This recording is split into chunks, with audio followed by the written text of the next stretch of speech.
Yamuna expressway पर canter ने आगे चल रही 2 कारों को टक्कर मार दी।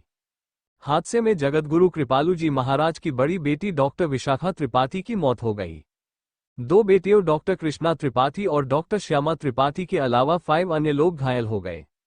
घायलों को पहले ग्रेटर नोएडा के कैलाश हॉस्पिटल ले जाया गया। यहां से दिल्ली के अपोलो हॉस्पिटल रेफर कर दिया गया। 75 साल की डॉक्टर विशाखा त्रिपाठी वृंदावन के प्रेम मंदिर और प्रतापगढ़ के मनगढ़ भक्ति धाम की अध्यक्ष थी।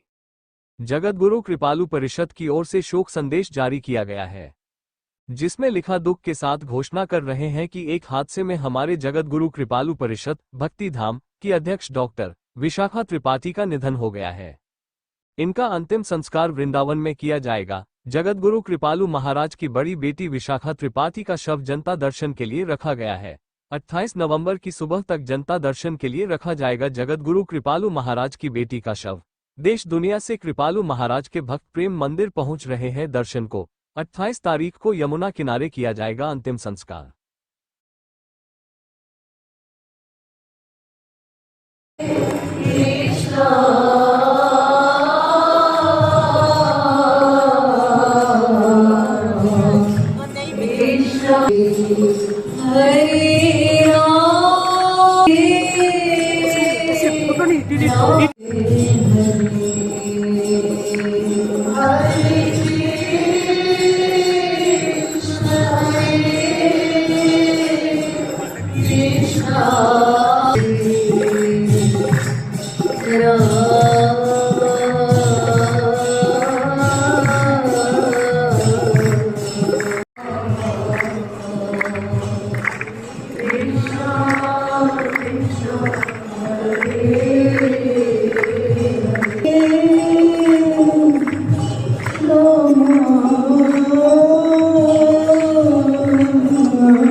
Video general. दीदी बताएं, अभी जो एक हादसा हुआ है यहाँ पर प्रेम मंदिर के बाद, उसकी क्या स्थिति है और किस तरह से पूरा कार्यक्रम आगे का आगे कार्यक्रम के विषय में भैया जी ने आपको बता ही दिया। वही कार्यक्रम है 28 तारीख को। उसके बाद की जो भी व्यवस्था होगी वो अभी प्लानिंग नहीं हुई है।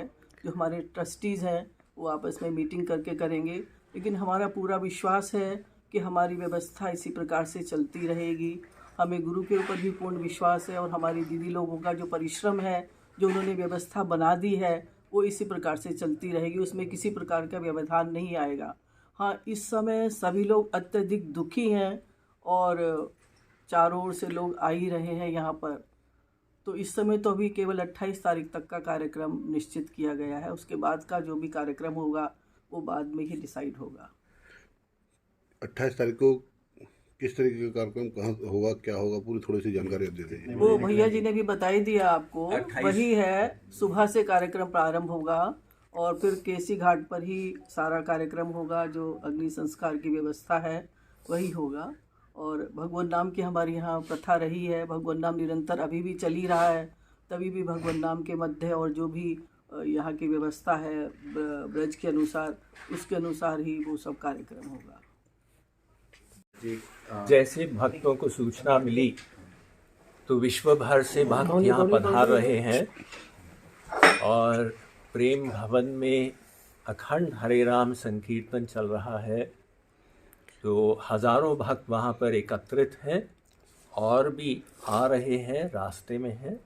सब लोगों की इच्छा है कि अंतिम दर्शन कर पाएँ बड़ी दीदी का। और मझली दीदी यहाँ पहुँच चुकी हैं। छोटी दीदी के यहाँ पहुँचने की हमको आशा है जल्दी से जल्दी।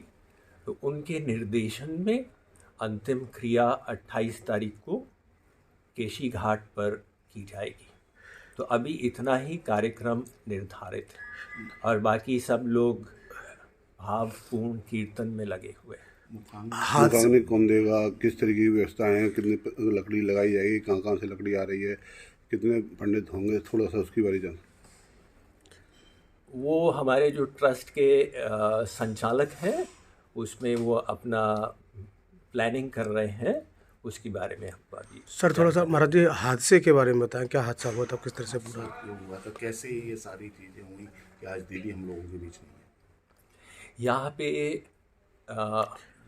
19 और 20 को भोज हुआ था जी 19 और 20 तारीख को यहाँ पर वृंदावन में साधु भोज और विधवा भोज हुआ, और उसके पश्चात बरसाने में 21 और 22 को साधु भोज और विधवा भोज हुआ, और उसके पश्चात दीदी लोग यहाँ पर वृंदावन पधारे एक दिन के लिए। तो यहाँ से वो दिल्ली जा रहे थे सुबह सुबह, जब गाड़ी जो थी वो लोगों को लघु शंका की आवश्यकता थी, उसमें कुछ मरीज़ भी थे, तो इस दृष्टि से गाड़ी को साइड में रोका गया था, और बाकी तो पीछे से आके ट्रक लगा, इतनी ही हमको जानकारी। सिंगापुर प्रवास के लिए भी गया। सिंगापुर उनकी सुबह की फ़्लाइट थी, तो उनको आश्रम है दिल्ली में, द्वारका में गोलोक धाम, वहाँ कुछ घंटे विश्राम करके और फिर उनको सिंगापुर की फ़्लाइट पकड़नी थी। साथ में कौन कौन थे उनके उस समय जब हादसा गाड़ी हुआ? में जी 3 दीदी थे, उनके ड्राइवर थे, और साथ में सत्संगी लोग, सेवा दल था। छोटी दीदी की भी क्या स्थिति है? छोटी दीदी की एक छोटी सी सर्जरी हो चुकी है और वे स्टेबल हैं, और हमें आशा है कि जल्दी से जल्दी ठीक हो जाएंगे।